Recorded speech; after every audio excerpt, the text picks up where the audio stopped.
BTV 동진 파야키아 이홍련입니다. 안녕하세요, 이동진입니다. 그동안 우리가 네. 중동 뉴스를 봐오면서 탈레반, 알카에다, IS 다 비슷한 것들인가 싶으면서도 네. 이게 생각보다 어렵다고 들었습니다.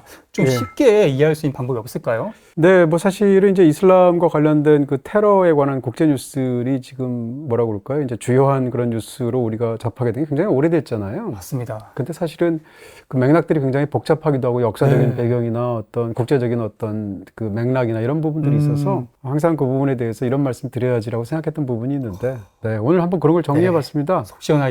약간 거시적인 틀을 역사적으로 혹은 이제 국제정치적인 측면에서 설명을 드리려고 합니다. 네, 이게 틀을 알고 나면 이제 세부적인 내용도 파악하기 더 쉬워지겠네요. 그렇습니다. 우리가 이제 어떤 특정한 사건 자체만 아는 것도 중요하지만 네. 그 사건이 대체 어떤 맥락에서 어떻게 나오는 거야? 전체적인 구도는 어떻게 되는 거야? 라는 어떤 구조나 틀을 파악하면 훨씬 더 쉽게 파악될 수 있죠. 자, 이 방대한 얘기를 어디서부터 얘기하실 건가요?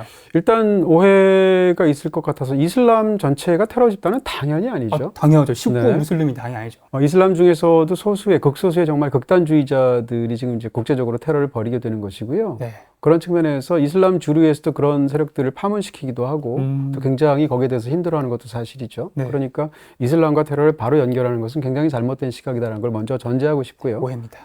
그리고 지금 국제적인 어떤 테러에서 이슬람과 관련된 테러가 가장 많이 눈길을 끌고 실제로 큰 심각한 문제를 갖고 있는 게 사실이죠. 네.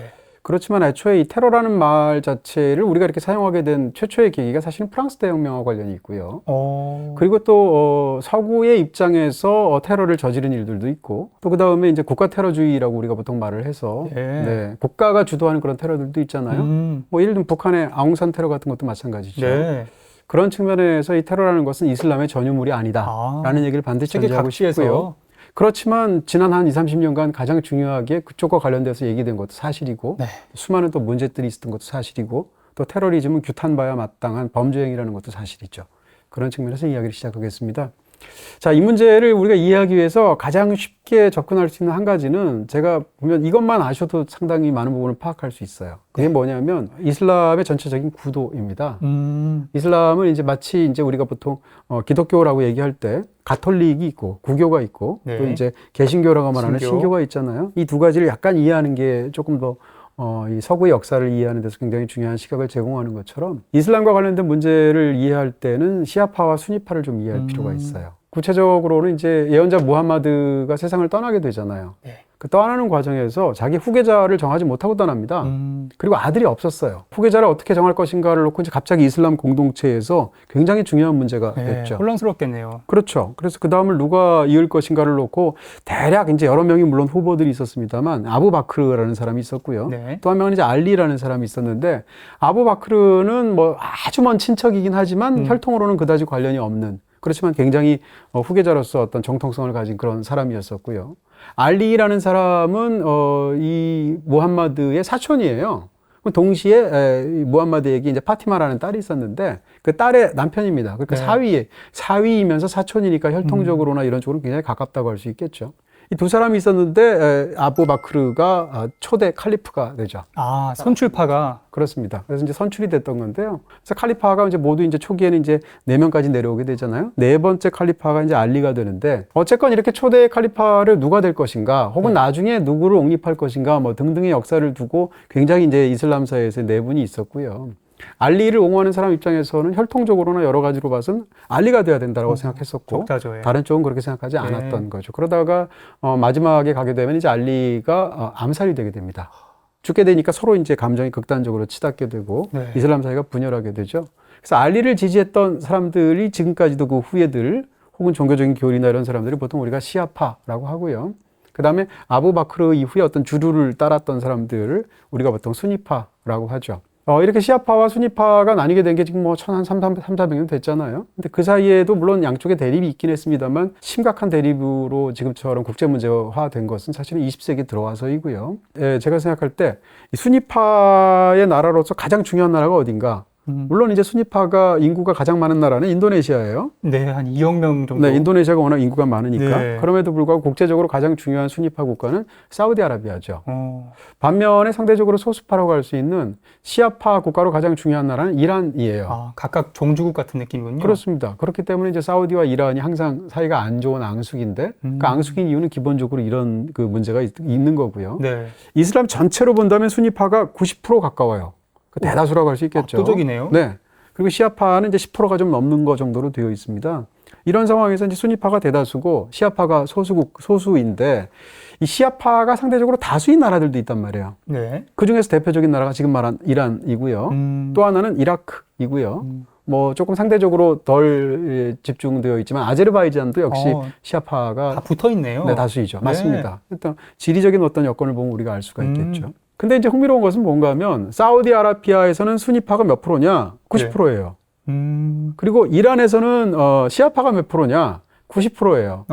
그러니까 상대적으로 뭐라고 할까요? 이 소수파 입장에서 10%밖에 안 되면 힘을 내기가 어렵겠죠? 그렇죠. 그러니까 상대적으로 사우디나 상대적으로 이란에서는 그 안에서 내부 분쟁이 적은 편인 거예요. 왜냐하면 다수가 압도적으로 다수니까. 네. 근데 이제 문제는 뭔가 하면 이라크죠. 지도에서 한번 보시게 되면 이라크가 있으면 이라크는 서쪽으로 붙어 있는 나라가 사우디아라비아고 동쪽으로 붙어 있는 나라가 이란이란 말이에요. 네. 가운데 있단 말이에요. 근데 아까 말씀드린 것처럼 이라크는 시아파가 더 많거든요. 근데 가운데 있으면서 양쪽 모두 영향도 있고 인구적인 분포나 역사적인 이유가 있다 보니까 시아파가 압도적인 다수가 아니에요. 다수파는 다수파인데 네. 3분의 2 정도? 그리고 순위파는 소수파인데 그래도 3분의 1 정도예요. 이 얘기인 즉슨 3분의 2와 3분의 1이 되는 양대 세력으로 이 종파가 갈리게 된다면 네. 갈등이 치열할 수밖에 없겠죠? 각각 이란과 사우디에서는 자기 파를 지원해 줄 것 같아요. 당연히 그렇겠죠. 바로 그런 측면에서 이제 이란과 사우디에서 지금 말씀하셨던 그런 부분들도 있을 것이고요. 그런 연장선상에서 애초에 이라크는 기본적으로 이 종파적인 상황에서 이 분쟁의 씨앗이 이 인구 분포나 이 종파 분포에서 있다라는 것을 먼저 이해할 수가 있다라는 것이고요. 이라크의 경우가 우리가 생각하면 제일 먼저 떠오르는 독재자가 있잖아요. 후세인이죠. 네, 사담 후세인이 있지 예. 않습니까? 사담 후세인이 20년 넘게 집권을 했었고, 그러다가 이제 미국이 2000년대 초반에 이라크전을 벌여서 축출하게 되잖아요. 그래서 이제 사담 후세인이 아웃이 되게 되는데, 아웃되기 전까지 20년 넘게 권좌에서 독재를 누렸고요. 그 전에 정권들도 그런데, 그러니까 이라크에서는 아까도 말씀드린 것처럼 종파적으로 얘기한다면 시아파가 다수고, 네. 순위파가 소수잖아요. 네. 근데 사담 후세인은 순위파예요. 그리고 이전에 집권했던 집권 정당도 역시 순위파입니다. 절대 수가 아니네요. 그렇습니다. 그러니까 어떻게 생각하면 소수가 다수를 정치적으로 지배한 형태라고 말할 수 있겠죠. 이런 상황에서 내부 갈등이 굉장히 심했던 부분이 있고요. 네. 우리가 이제 IS를 이야기할 때 IS가 그 이름 속에도 들어가 있는 것처럼 IS 할 때 IS 뒤에가 이라크하고 S가 시리아, 물론 이제 S를 뜻하는 말이 아니라 이슬람에서 쓰는 말을 써서 S이긴 한데 네. 어찌됐건 시리아를 뜻하는 말이잖아요. 그러니까 IS가 국제 테러로 가장 지난 10년간 문제가 되었던 이 IS라는 조직이 맹위를 떨쳤던 것은 결국 이라크하고 시리아인데 시리아도 역시 마찬가지로 똑같은 종파적인 문제가 있어요. 시리아는 아까 말씀드린 것처럼 순위파 국가예요. 네. 순위파 국가인데 시리아의 지금 그 대통령인 사람이 바샤르 알 아사드거든요. 근데 바샤르 알 아사드는 아버지부터 대통령이었어요. 그러니까 수십 년간 이 집안이 지금 사실은 독재 속에서 어떤 그런 지탄을 받고 있는 국제적으로 이 바샤르 알 아사드는 시아파입니다. 그러니까 시리아는 반대예요. 그러네요. 시리아의 대다수는 순위파인데 네. 또 이 오랜 세월 그 집권하고 있는 것은 지금 말씀드린 것처럼 시아파입니다. 그래서 또 독재의 혈안이 된 게 아니었을까 싶기도 하네요. 그럴 수도 있습니다. 네. 지금 뭐 정확하게 찔러주신 것처럼 그러다 보니까 이제 철권 정치를 했을 수도 있죠. 찍어 눌러야지만 다수를 지배할 수 있겠죠. 자, 이런 배경을 이해하고 나면 왜 이라크와 시리아에서 그토록 오랜 세월 계속 이 분쟁들이 상대적으로 사우디나 이란에서는 그런 분쟁들이 국내적으로 상대적으로는 적었는데 많았는지 우리가 이해할 수 있는 측면이 있겠죠. 그러네요. 네, 순위파와 시아파에 대한 맥락으로 배경 지식을 쌓아봤고요. 네네. 자, 그럼 이슬람 테러가 네. 본격화된 건 언제부터일까요?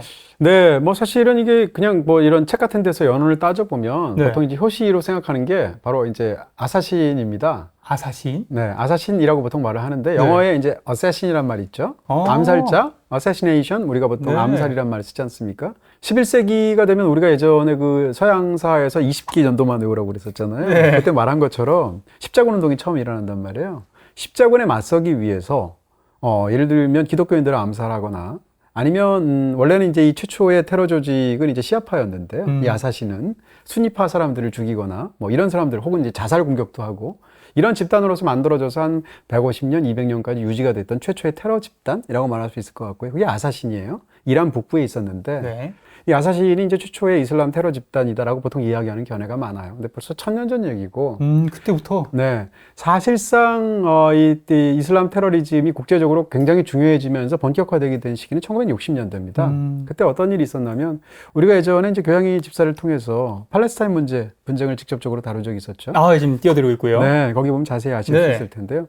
그때도 언급했지만 1948년도에 이스라엘이 독립을 하게 되잖아요. 네. 근데 독립하게 되면서 주변에 있는 아랍국들하고 심각한 갈등을 빚게 되고 그래서 이제 팔레스타인 분쟁이 생기게 되는데요. 이 이스라엘이 그 건국 과정과 그 이후의 과정 속에서 이제 여러 차례에 걸쳐서 중동 전쟁이라는 게 벌어지게 되는데 네. 그때마다 이스라엘이 계속 승리하게 되죠. 연전연승이었죠. 네. 처음에는 아랍 입장에서 이스라엘을 힘으로 누를 수 있을 거라고 생각했어요. 네. 그랬는데 전쟁에서 판판이 지는 것이 아랍이 되다 보니까 팔레스타인 입장에서는 자기 영토들을 빼앗긴 상황에서 우리가 전면적인 전쟁 형태로 무력을 통해서는 이스라엘을 이길 수 없다는 걸 깨닫게 되죠. 특히 이제 굉장히 그 결정적인 그런 전쟁이었던 60년대 중반에 있었던 중후반에 있었던 그 제3차 중동 전쟁에서의 패전이 문제가 되는 건데요. 그래서 나타나게 된 것이 바로 피에로입니다. 팔레스타인 해방 기구라고 우리가 보통 말을 하는 20세기 중후반 역사에서 굉장히 중요하죠. 이 팔레스타인 해방기구 피에로 자체는 이제 60년대 한 중반쯤에 나오게 됐는데 네. 아까 말씀드린 것처럼 몇 년 뒤에 있게 되는 제3차 중동 전쟁에서 이스라엘이 또다시 승리를 하게 되면서 좌절감 같은 것이 팔레스타인이 팽배하게 되죠. 그러면서 피에로가 득세를 해요. 피에로는 애초에 테러 단체로 만들어진 거거든요. 네. 나중에는 이제 수권 정당이 되지만 그런 상황에서 이제 도저히 전면전으로는 우리가 이길 수가 없으니까 이스라엘을 상대로 해서 우리가 테러의 형태로 우리의 목적을 전 세계에 알리게 되고, 그러면서 팔레스타인 문제에 대해서 국제적인 관심을 촉구하고, 그러니까, 이슬람 테러 역사에서 초반에 가장 중요했던 피에로랑 관련된 그런 팔레스타인 분쟁에서의 핵심은 종교 문제가 아니었고요. 네. 정치적, 혹은 그 민족적인 문제였던 우리의 거죠. 국가를 세우겠다. 그렇습니다. 물론, 종교가 달라서 분쟁도 있었지만, 네. 핵심적인 것은 이제 민족에 관한 어떤 그런 부분이었던 거죠.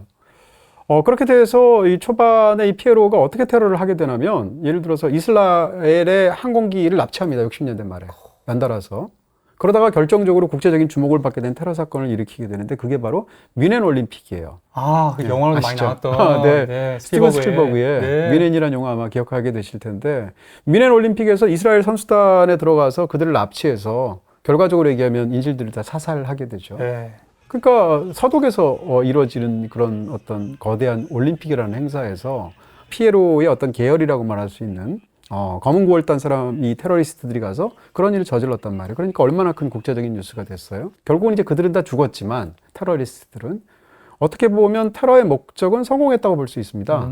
테러의 목적이 뭐겠어요? 국제적으로 굉장히 끔찍하고도 누구나 공격받을 수 있다 해서 민간인들을 공격하고 그들을 죽임으로 인해서 화재를 일으키는. 그렇습니다. 그래서 거기에 대해서 주목하게 만들고 이목을 끌고 네. 그러면서 자기의 정치적인 목적을 이루려는 게 테러의 목적이잖아요. 이렇게 해서 이제 피에로가 계속 그 이스라엘과 이런 쪽으로 해서 투쟁을 하게 되는 것이 지금 말씀드렸던 사실상 이슬람 테러리즘의 본격화된 시작이었다. 네, 테러의 역사가 생각보다 깊은 것 같습니다. 그렇다면 최근에 좀 화제가 많이 되었던 알카에다, 네. IS 등은 뭐죠? 그걸 이해하기 위해서는 이제 완전히 그 테러의 패러다임이 바뀐다고 그럴까? 이슬람 관련된 79년도에 있었던 두 가지 사건을 말을 해야 돼요. 79년도에 이제 이란 혁명이라는 게 일어납니다. 네. 원래 이란은 70년대 이란을 여러분들이 이제 구글 같은 데서 검색해 보시면 지금 같은 그런 이미지가 아니에요. 좀 개방적이었죠. 네, 개방적이고 네. 뭐 여성들도 자유롭게 옷차림을 하고 이런 세속 국가였었고요. 네. 그때는 이제 왕조가 있었는데 팔레비라는 국왕이 있었고, 근데 79년도에 이제 호메인이라는 종교 지도자가 물론 이제 그 사람 혼자서 일으킨 것은 아니겠습니다만 네. 종교혁명 같은 것을 일으키게 되죠. 그래서 이 팔레비 왕을 쫓아냅니다. 그리고 왕조를 폐해버리죠. 그래서 지금 우리가 이란 하면 떠오르는 굉장히 어떤 그런 보수적인 종교 이미지가 있지 않습니까? 네. 그런 것이 된 게 이제 79년도부터인데요. 네. 그리고 이제 이란의 최고 지도자는 정치적인 어떤 무슨 대통령이라는 게 아니라 종교 지도자가 사실상 모든 권력을 갖게 되는 그런 신정일치. 체제를 갖게 되었던 거죠. 근데 말씀드린 것처럼 호메이니는 시아파이고요. 네. 이란은 시아파가 절대 다수란 말이에요. 네. 그러니까 갑자기 국제적으로 보면 그 전까지는 이슬람 전체로 봐도 이렇게 신정 국가로서 엄청난 위력을 발휘한 국가가 출현한 적이 없었는데, 근데 이 나라는 시아파 국가잖아요. 네. 그러니까 대다수를 이루고 있는 수니파들이 자극이 된 거죠. 둘러싸고 있더라고요, 이 시아파 국가들을. 그렇게 얘기할 수 있겠죠. 90%니까. 예. 그러다 보니까 이 시아파 국가인 이란과 또 이란의 어떤 신정 국가적인 형태가 주목받는 것이 굉장히 거슬렸을 것이고요. 혹은 거기에 대항하기 위해서 뭐 등등의 여러 가지 이유로 이 수니파들 중에서도 극단주의자들이 등장하게 되죠. 네. 이것이 첫 번째 토양이었다라는 게 이란 혁명과 관련이 있고요. 내년에 군대 가는데 한 1년? 살짝 실방 없나? 1년이면 요방이 딱이지. 근데 인터넷은 혼자 알아서 해야 되는 거 알지? 1년 뒤에 나가는데 인터넷은 기본 3년 약정 아니요? 선배, 내 친구는 비다이렉트 샵에서 1년짜리 가입했다던데? 야, 약정도 짧고 일시정지도 자유롭네. 대학생을 위한 비다이렉트만의 프리한 혜택. 더 자세한 혜택은 106 혹은 비다이렉트 샵으로. 또 한 가지는 역시 똑같이 79년도에 또 다른 중요한 사건이 있는데 바로 아프가니스탄 침공입니다. 소련의. 아우, 이거 지난 시간에 배웠죠, 그거는. 네, 이것도 역시 이제 우리가 아프간 문제를 다룰 때 네. 집중적으로 자세히 했으니까 그때 보시면 될 것 같은데요. 소련이 아프간을 침공을 하게 된 상황에서 사실은 이제 이게 소련 입장에서는 미국 입장에서 베트남전 같은 전쟁이잖아요. 그때도 그런 설명을 드렸습니다만. 그러다 보니까 이 아프가니스탄 사람들이 이제 소련에 맞서서 싸우게 되죠. 그래서 전쟁이 굉장히 길게 되고 결국은 소련이 철군하게 되잖아요. 네. 근데 싸우게 되는 과정에서 아프간 사람들도 싸웠지만 이 아프가니스탄의 이슬람 형제들을 돕기 위해서 이 아랍의 각국에 있는 굉장히 종교적인 열정에 불탄 사람들이 아프가니스탄에 옵니다. 그 사견을. 네. 함께 그들과 힘을 합쳐서 싸우기 시작하죠. 이게 뭐하고 굉장히 비슷한가 하면 스페인 대전이 1930년대에 벌어지게 될 때 스페인의 인민전선 사람들만 이 프랑코 독재에 대해서 싸운 것이 아니라 그들을 편들기 위해서 예를 들면 해밍웨이 같은 사람도 갔잖아요. 그런 상황 속에서 아프가니스탄에서 국가를 초월한 다양한 이슬람 국가에서 온 굉장히 종교적인 열정에 불타는 사람들이 소련을 상대로 싸웠단 말이에요. 그들을 지칭하는 말이 바로 무자헤딘입니다. 근데 무자헤딘이라는 말이 우리가 이제 이슬람 하면 제일 먼저 떠오르는 것 중에 하나가 지하드라는 말 떠오르잖아요. 성전? 네. 근데 지하드는 사실 이제 무함마드 때부터 있었던 말인데요. 네. 성전을 치르는 전사를 지하디라고 한단 말이에요. 무자헤딘이라고 할 때 그것은 약간 모음이 다르긴 하지만 그 말 뜻 자체가 무장을 한 지하디란 뜻이에요. 그러니까 무자헤딘이 되는 거거든요. 그래서 이게 약간 한자어하고도 비슷한데 발음이 우연이고요. 네. 무자헤딘은 그런 건데 그 무자헤딘은 애초에 아프간 사람들만이 아니었다는 거죠. 근데 무자헤딘을 소련을 상대로 해서 게릴라전을 벌이다 보니까 누가 지원을 했는가? 우리가 그때 지나간 말한 것처럼 미국이 지원을 했죠. 네. 그 CIA가 이들을 교육했거든요. 그래서 미국하고 CIA하고 이 무자헤딘이 굉장히 친했던 거죠, 그 당시에는. 그때는 네, 적이니까. 네. 어떻게 생각하나요? 동지죠, 그러면? 네. 그런 식으로 굉장히 연계인데 그 중에 너무 유명한 사람이 하나 있었죠, 무자헤딘 중에. 그게 바로 오사마 빈 라덴입니다. 그 출신이구나. 이 사람은 또 교육도 잘 받고 영어도 잘하고 네. 이러니까 미국 측하고도 굉장히 친했던 거죠. 그러니까 애초에는 오사마 빈 라덴하고 미국하고 관계가 굉장히 좋았던 거예요. 어쨌건 이 빈 라덴을 포함한 무자헤딘이 이렇게 활동을 하게 되고 결과적으로는 소련이 철군하게 되잖아요. 그리고 나서 이 사람들은 어떻게 했어요? 목적을 이뤘으니까 다 자기 나라로 돌아갔겠죠? 네. 이 사람들 숫자가 10,000명이 넘어요. 또 그 사람들이 10년 동안 전쟁만 했는데 이제 실직자가 된 거예요? 직업에 관한 문제 정도가 아니죠. 네. 가장 잘 훈련되고 승리를 경험하게 되고 전쟁을 제대로 치르게 되었던 그런 어떤 이슬람 강력한 전사들이 10,000명 이상이 생겨가는 거죠. 빈라덴 같은 경우에는 이제 뭐 파키스탄에도 있다가 수단에도 있다가 뭐 이렇게 여러 가지 과정을 거치게 되는데 그 과정에서 오사마 빈라덴은 쉽게 얘기하면 이 아프가니스탄에 있을 때 자기 조직을 확대한 형태로 자기만의 어떤 조직을 갖게 되는데 그게 바로 알카에다. 알카에다구나. 알카에다예요. 네. 알카에다라는 말 자체가 알이 정관사이고요. 카에다라는 말이 조직이자 근본이자 베이스란 뜻이거든요. 네. 그런 측면에서도 이 말을 이해할 수 있는 부분이 있을 거고요. 어쨌건 이렇게 알카에다를 만든 다음에 아까도 말씀드렸듯이 원래는 미국하고 사이가 좋았다고 그랬잖아요. 그랬는데 1991년도에 어떤 사건이 생기죠. 그것은 걸프전인데 그러니까 이라크가 쿠웨이트를 침공하잖아요. 네. 근데 거기에 맞서서 다국적군이 미국 주도하에 만들어져서 이라크와 싸우게 되잖아요. 그렇게 해서 다국적 서방군들이 이라크와 전쟁을 벌이게 된 상황에서 이 사우디 사람인 이 오사마 빈 라덴이 굉장히 분노하게 됩니다. 어떻게 서방 국가가 이슬람 국가를 이렇게 자기가 이제 생각을 하게 되고 본격적으로 알카에다를 육성시키고 미국에 맞서기 시작하죠. 그래서 이 걸프전이 있은 다음부터 정확하게 10년 뒤에 보복을 하게 되는데 그 10년 뒤에 일어난 사건이 바로 9.11이에요? 9.11 테러죠. 2001년도니까. 그러니까 이게 이렇게 연계된다고 볼 수 있고요. 지금 현재 국제적으로 문제가 되고 있는 이슬람 테러 조직들은 대부분 순위파예요. 순위파의 이유는 아까 지금 말씀드린 두 가지 이유인 거죠. 아까 말씀드렸던 이란 혁명이 있었고 또 한 가지는 이제 소련의 아프가니스탄 침공이 있었던 거죠. 이 역사적인 과정들을 겪으면서 각성하게 된 순위파의 극단적인 테러리스트들이 양산된 거죠. 그리고 그들이 일으킨 가장 끔찍한 테러가 9.11 테러가 되었다. 이렇게 얘기할 수 있습니다. 네, 근데 알카에다라는 것은 IS랑 이따 또 비교를 해야 될 텐데 어떻게 생각하면 라이벌 조직이라고 할까? 근데 알카에다는 좀 다른 게 굉장히 느슨한 네트워크 같은 거예요. 이슬람의 어떤 근본주의가 있을 거 아니에요. 근본주의적인 어떤 태도를 혁명 형태로 확산하고 싶은 거죠.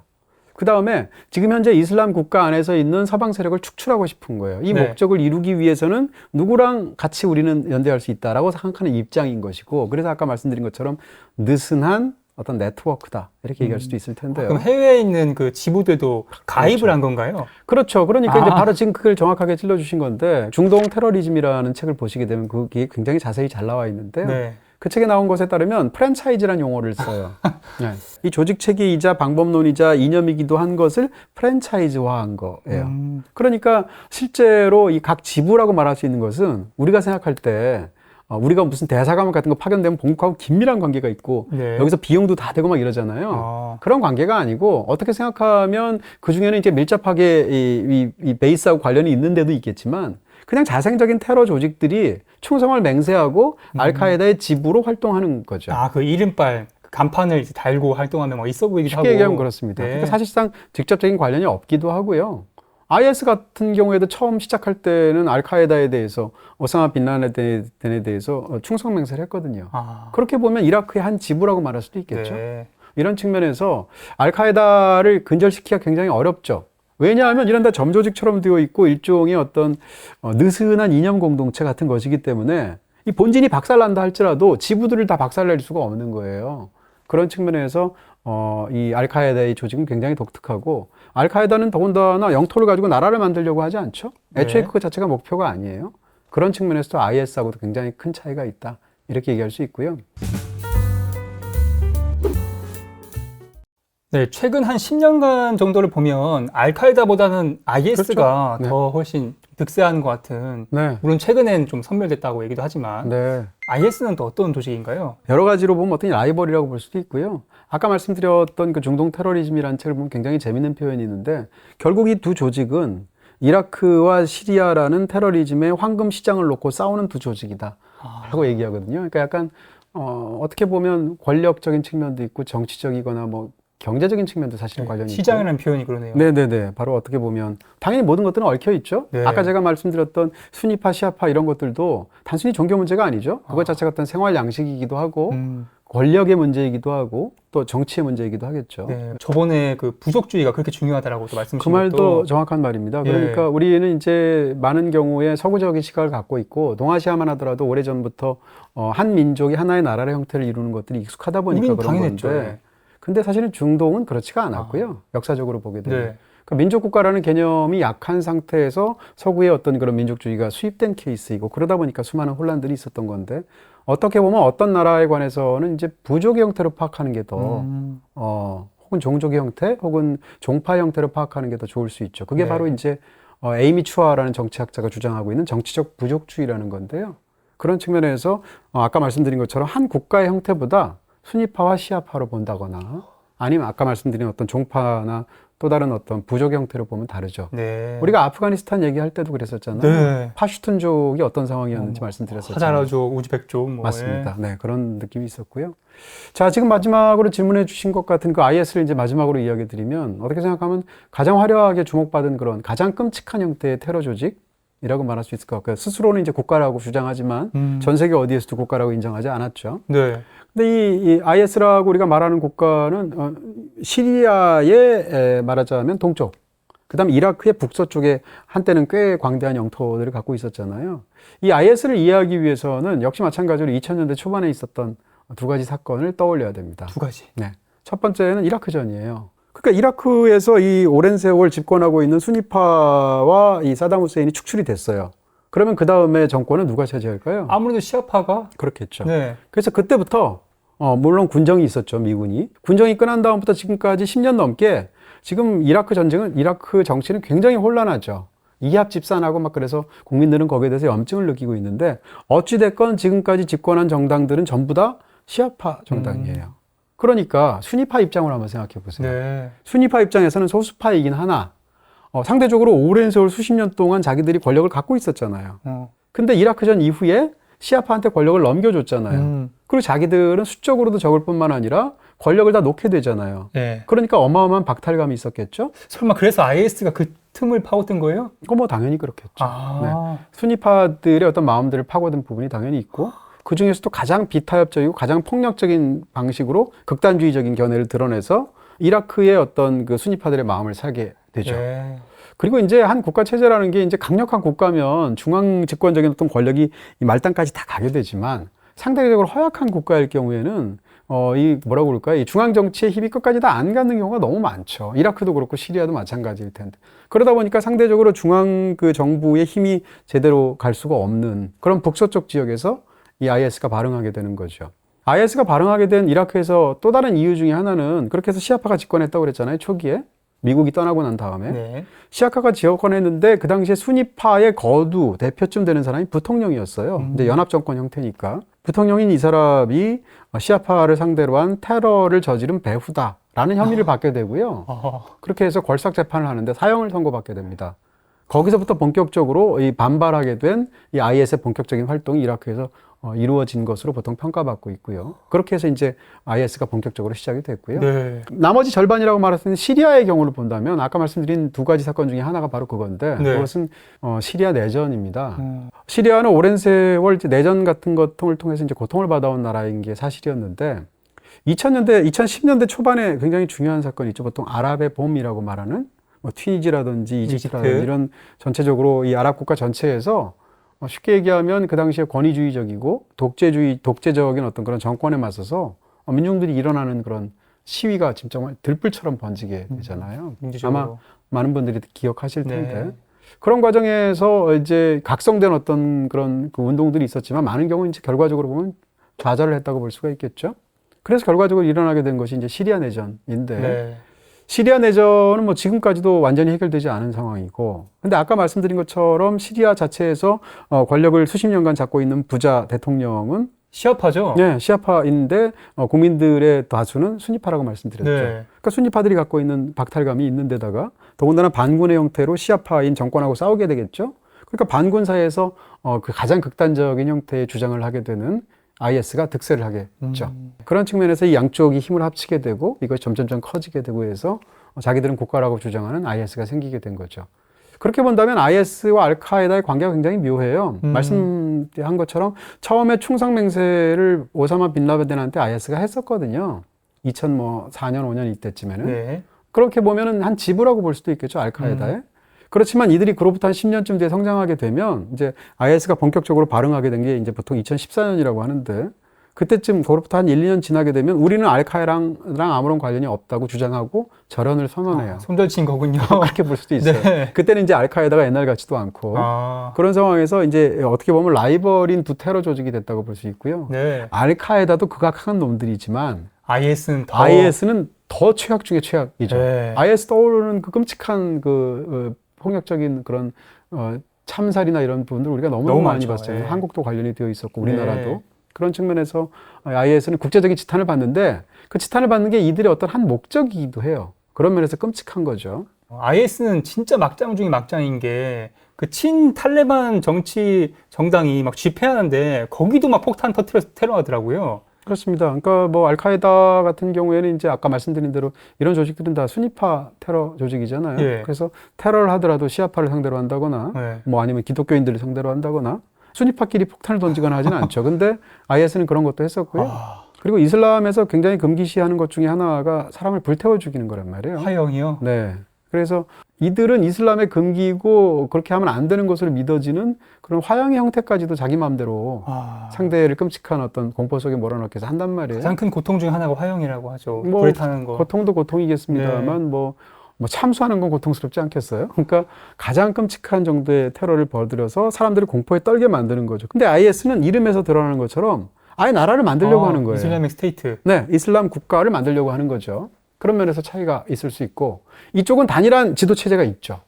알카에다하고 달리. 네. 알카에다는 지금 입장에서는 물론 굉장히 많이 쇠해진 상황이고 그런 상황이긴 하지만 알카에다는 뭐 지금도 어떤 일을 한다고 한다면 기껏해야 뭐 조언을 해주는 정도, 뭐 이런 정도의 연결을 해주는 정도의 일을 하고 있는 데 비해서 IS는 상대적으로 좀 경우가 다르다라는 것이죠. 근데 IS도 한참 잘 나갈 때는 정말 굉장한 그런 무력을 행사하기도 했었죠. 지금은 굉장히 많이 참여를 했죠. 그럼에도 불구하고 지금도 IS랑 관련되어 있다라고 주장하는 그런 테러 조직들이 국제적으로 산재해 있죠. 심지어는 뭐 필리핀에도 있잖아요. 그런 면에서 알카에다 혹은 IS 같은 경우에는 사실은 지금은 예전 같은 그런 위력을 갖고 있지 않음에도 불구하고 자생적이거나 뭐 지부였거나 하는 수많은 조직들이 전 세계 곳곳에 있어요. 그래서 아직도 테러들이 이제 빈발하게 되는데, 알카에다든 IS든 확실한 것은 이들이 이제 종교적인 근본주의자라는 것이고, 이슬람. 네, 이슬람이라는 종교에서 가장 근본주의적인 입장인데, 이 근본주의란 말이 저는 좀 약간 뭐라고 그럴까요? 근본주의가 말이 듣기에는 별로 안 나쁜 말 같잖아요. 근데 근본을 따지는 게 뭐 나쁜 건가 싶긴 하죠. 그러니까요. 극단주의라는 말을 한번 생각해 볼 필요가 있을 것 같고요. 그러니까 자신들의 어떤 그런 종교적이든 정치적이든 이념적이든 무엇이든 간에 거기서 가장 극단적인 입장을 취하는 거죠. 근데 극단주의적인 입장을 취하면 이념은 선명하잖아요. 반면에 굉장히 다른 사람 입장에서 받아들이기 어려운 폭력적인 행동과 폭력적인 사고를 강요하겠죠. 어찌됐건 그런 측면에서 지금 테러를 일으키는 사람들은 다 이슬람 극단주의자죠. 이슬람과 네. 관련된 경우에는. 그런 측면에서 알카에다도 그렇고 IS도 그렇고 전부 다 극단주의자들이다라는 것이고요. 이 사회가 굉장히 혼란하고 시끄럽고 분쟁이 많고 바람직하지 않은 사회일수록 선명하게 땡기는 것 같아요. 그렇죠. 막 복잡하고 이러는 상황에서 네. 가장 비타협적으로 어떤 양 끝에서 이야기를 하게 되면 주목을 받게 되고 조직이 굉장히 스포트라이트를 받게 되고 힘을 받게 되죠. 그런 측면에서 극단주의자들이 목소리가 크고 그리고 또 자기의 의견을 격적으로 내고 사람들을 끌어들이는 그런 사회는 바람직한 사회가 아니죠. 이건 전 세계 어디나 다 마찬가지죠. 네. 그런 측면에서 이슬람 극단주의의 가장 끔찍한 형태를 보여주는 것이 이런 테러리즘이다라는 이야기를 일단 할 수 있습니다.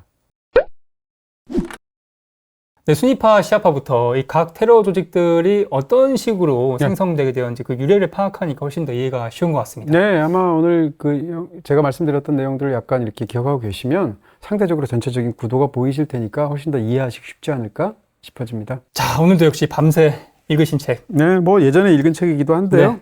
네. 중동 테러리즘, 정치적 부족주의, 그리고 중동원의 싸우는가 이 세 권의 책을 참고했고요. 또 이제 제가 워낙 이쪽에 관심이 많아서 평소에 알고 있던 이야기까지 포함해서 오늘 말씀을 드렸고, 특히 중동 테러리즘이라는 책에서 많은 것을 인용했습니다. 자, 오늘도 어김없이 빠질 수 없는 영화 추천 시간. 네, 오사마 빈 라덴을 제거하는 미 특수부대 이야기를 다룬 것이 이제 제로 다크 서티라는 영화가 있죠. 너무 생생하더라고요. 네, 긴장감이 대단한 영화인데요. 제로 다크 서티 잘 만든 영화이니까 추천드리고요. 아, 근데 제로 다크 서티는 제가 그 전쟁 영화 베스트 할 때 안 뽑혀서 너무 아쉬웠습니다. 전면적인 전쟁을 다룬 영화는 아니지만 네. 뭐 테러전이라는 것 자체가 어떤 변형된 형태로 현대에 굉장히 중요한 그런 양상이 된 것도 사실이죠. 또 한편이 있다면 이제 80년대 이야기이긴 하나 시리아에서 발생했던 어떤 사건에 이라크 군들이 침공을 하게 되죠. 그러면서 벌어진 이야기를 다룬 건데 독특하게도 애니메이션이에요. 아주 뛰어난 작품입니다. 네. 바시르와 왈츠를이란 작품인데 이 바시르와 왈츠를 할 때 바시르가 바로 아까 말씀드렸던 그 바샤르 알 아사드예요. 네, 그런 면에서 이 제목 자체가 그런 정치적인 함의를 갖고 있기도 하죠. 어쨌건 이 두 편의 작품을 여러분께 소개해드립니다. 네, 평론가님이 추천하신 두 편의 영화는 BTV에서 보실 수 있고요. 영화 월정액 오션에 가입하시면 무제한으로 감상하실 수 있습니다. 23,000권에서 보모자한 방대한 지식 교양 입사는 계속되겠습니다. 파이어! 키야. 영상 재밌게 보셨나요? 여기 클릭하시면 제작에 큰 도움이 됩니다. 안녕!